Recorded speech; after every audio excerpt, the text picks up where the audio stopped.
Hello friends, welcome to our channel Book Summary Do. All of you get and will keep getting similar book summaries on our channel.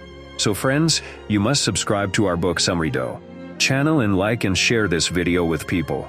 So let's move on to our new book summary today. One more request to you is that you should read this new book summary.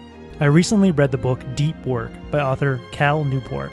Cal defines deep work as professional activities performed in a state of distraction-free concentration that pushes your cognitive abilities to their limit.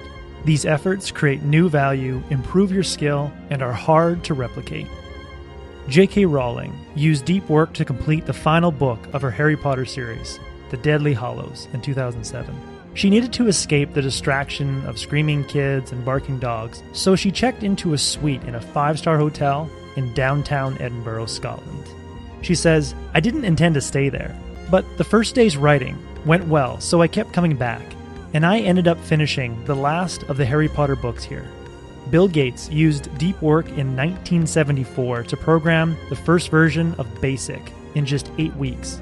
Cal says that Gates worked with such intensity for such lengths during the 2-month stretch that he would often collapse into sleep on his keyboard in the middle of writing a line of code. He would then sleep for an hour or two, wake up, and pick up right where he left off. The basic software that Gates wrote in 8 weeks, while in a state of deep work, became the foundation of a billion-dollar company. Author Cal Newport, an MIT graduate and Georgetown professor, claims that deep work allowed him to double his output of research papers while raising a family, writing this book, and teaching full-time at a prestigious university. The first 2 cases, Gates and J.K. Rowling, might be extreme, as most people don't have the ability to go off the grid and do deep work for weeks at a time. But Cal shows that we can maintain a busy schedule and still find ways to do deep work and produce significant results in our lives that others find hard to replicate. But how exactly does deep work lead to these best-selling books, innovative products, and elite levels of productivity? Well, neuroscientists have found that intense periods of focus in isolated fields of work causes myelin to develop in relevant areas of the brain. Myelin is a white tissue that develops around neurons and allows brain cells to fire faster and cleaner. So in a sense, when we practice deep work, we upgrade our brains and allow specific brain circuits to fire more effortlessly and effectively. The brain upgrade we get from deep work allows you to rapidly connect ideas and uncover creative solutions. In today's economy, the ability to do deep work is increasingly valuable and increasingly rare. It's valuable because when you produce something great in our hyper-connected world, it has the ability to spread to billions of people. Producing something great is necessary to stand out amongst the noise and avoid being forgotten by the flood of information that we deal with on a day-to-day basis. Think of your last tweet. How long did it last? How quickly was it forgotten? Deep work is becoming increasingly rare because deep work requires undivided attention, and our world is being filled with more and more tempting distractions, so the ability to do deep work is becoming increasingly difficult. Coworkers expect you to immediately respond to an email or an instant message. Employers want you to function in an open office concept of constant distraction. Your friends and followers online expect you to maintain a social media presence. It's not enough to try to ignore these distractions. We are hardwired to be distracted and pay attention to novelty. In a 2012 study, led by psychologists Wilhelm Hoffman and Roy Baumeister, involving 205 adults, found that we are only able to resist temptations to take a break from work, to check email, surf the web, or watch TV just 50% of the time. But there is hope.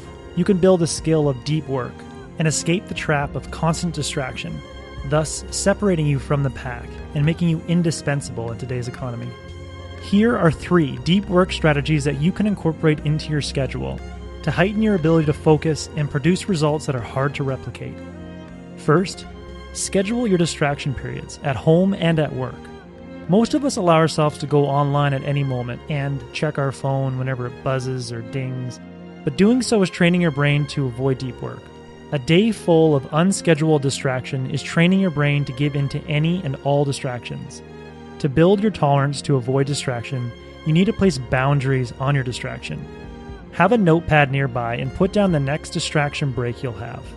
Hold your focus until that time.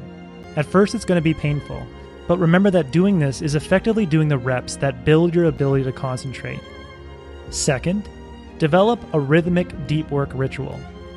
Cal says the easiest way to consistently start deep work sessions is to transform them into a simple, regular habit. The goal, in other words, is to generate a rhythm for this work that removes the need for you to invest energy in deciding if and when you're going to go deep. Cal uses several examples in the book to show that scheduling chunks of deep focus in an ad hoc manner doesn't yield much productivity at all. For people who are not seasoned at doing deep work, it's best for them to have a reoccurring time each day or each week to go into deep work. Early morning is typically the best time to do this, because at that time you typically don't have to deal with incoming requests. The research shows that people new to deep work can typically only do it for about 1 hour, and masters of deep work can typically only hold their attention up to 4 hours, in intervals between 60 and 90 minutes throughout the day. So the ultimate goal of each day is to plant deep work rituals throughout the day, with the ultimate goal of building up the sum of your deep work practices to 4 hours a day. The third strategy to cultivate deep work in your life is to have a daily shutdown complete ritual. Sleep is the price we need to pay in order to do deep work. It's the interest we pay on the loans of intense focus required to do deep work. To ensure that we get adequate sleep and restore our attentional reserves for the following day, Cal recommends that we incorporate an evening shutdown into our daily routine. An evening shutdown ritual involves making a plan to complete any unfinished tasks, goals, or projects the following day. Getting a series of steps lined out for the following day is enough to get items off your mind so you can disconnect for the rest of the day. When you get things off your mind, you restore the ability to sleep well and do deep work the following day. After Cal completes his plan for the following day, he will say to himself, "Shutdown complete." It's pretty cheesy, but he says it's a great cue to unplug. In the end, deep work is incredibly valuable because it changes your brain and allows you to produce innovative work that is hard to replicate. That was the core message that I gathered from Cal's great book. Cal does a great job of teaching deep work rituals and reducing the fear of leaving shallow work behind. I highly recommend this book for anyone looking to make something meaningful in this world. If you would like a one-page PDF summary that includes the steps needed to build a deep work ritual, thanks for watching.